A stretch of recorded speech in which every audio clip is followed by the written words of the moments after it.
Let me ask, if I can, the three men here on this set, one of them in Washington, all three have served in public office. Let me ask you the question, how many people did you serve with who know one fundamental thing, how hard it is to be poor in the United States of America? That the most important social program you could pass in any legislature, in Louisiana, in Maryland, in Florida, or in the country, that the most important social program is spelled J-O-B.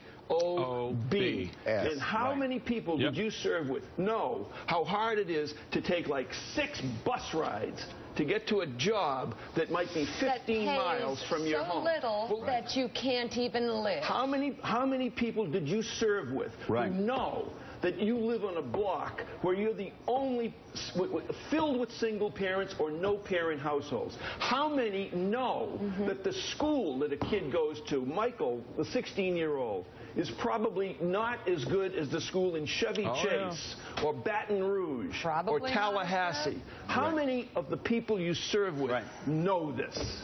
You know, I think for me it was a mixed bag. Some sensed it, some felt it, some didn't.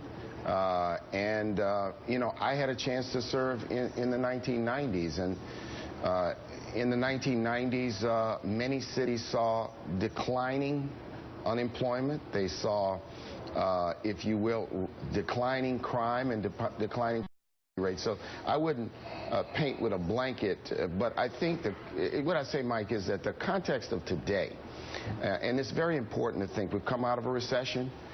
How do we move forward today? Well, I'll tell you one thing. We saw the store, Peter Alexander's piece. You've seen the CVS. Those jobs aren't going to come back for 3, 4, 5 years. And that, you know, mother is swimming upstream. But what I've been saying for 20 years, Mr. Mayor, and I know you'll agree with me, been saying it for 20 years.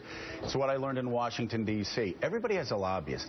Everybody has a lobbyist, but the poor. That's why banks get trillion-dollar bailouts. They screw up the economy. They make unbelievably risky bets, which actually prey on some of the poorest and most disadvantaged.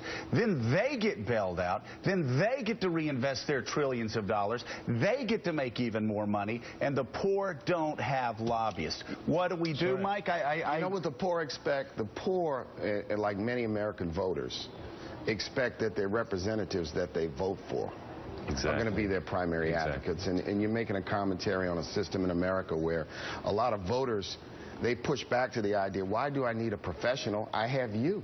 I voted for you. Will you go fight for me? No. And that's, you know, the reality. So what you see, and I'm sensing this, and it strikes me, is that a lot of the reaction you also see is people losing faith in traditional politics, in elected officials, and the fact that elected officials are going to be responsive beyond the cameras to a crisis of this magnitude. At the end of the day, for me, of all the things I've seen, Mika, of all the things I've seen that can make a dent in the community and bring hope to the hopeless, is real education reform.